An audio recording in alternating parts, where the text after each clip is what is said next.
দোলার বাঙালিয়ান রান্নাঘরে আপনাদেরকে স্বাগতম। আজ আমি আপনাদের চিকেন রান্না করে দেখাবো খুব সহজে ঘরোয়া আইটেমে। আমি প্রথমে শুকনা ঝাল আদা, পেঁয়াজ, রসুন ও জিরে ধনে ব্যাশ করে নেব। এখন গরম তেলে গোটা গোটা আলু নিব এবং 1 চামচ লবণ নেব। তারপর 1 চামচ হলুদ নিয়ে ভালোভাবে ভেজে নেব। তারপর নামিয়ে নিয়ে ওই তেলে আমি চিকেনগুলো ঢেলে নিলাম জিরে এবং ধনে বাটা দিয়ে।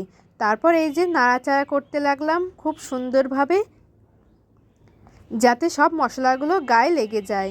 এরপর আমি 1 চামচ লবণ নিয়ে নিলাম।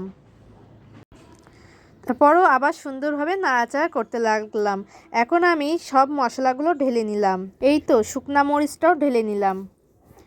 সুন্দরভাবে নাড়াচাড়া করতে লাগলাম। এবার পরিমাণ মতন আমি 1 চামচ হলুদ নিয়ে নিলাম।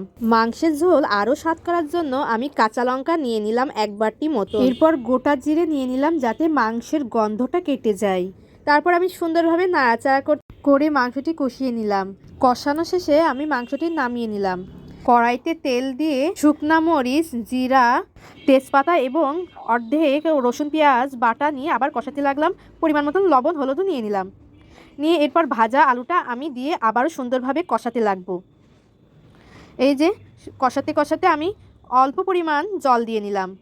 জল দেওয়ার পরে আমি সুন্দরভাবে নাড়াচাড়া করব। আমি আমার পরিমাণ মতন শুকনা মরিচ বাটা নিয়ে নিলাম। যারা মরিচ কম খান তারা সীমিতই রাখবেন। আলুটা ভালোভাবে কষানো হয়ে গেলে আমি কষানো চিকেনটা নিয়ে আর সুন্দরভাবে কষিয়ে নেব যাতে খেতেও টেস্ট লাগে। এই যে কষানো হওয়ার পরে আমি পরিমাণ মতন জল নিয়ে নিলাম। জল নেওয়ার পরে সুন্দরভাবে নাড়াচাড়া করে আমি ঢেকে দিয়েছিলাম। এই যে ঢাকার শেষে আমি আবারও 10-15 মিনিট পরে ফেরত এসে গরম মশলা বাটা দিয়ে নিলাম যাতে মাংসের টেস্টটা আরও বেড়ে যায়। আর হ্যাঁ, আমার পেজে ফলো দিতে ভুলবেন না। এই তো আমাদের চিকেন রান্না কমপ্লিট। আজকের মতন টাটা।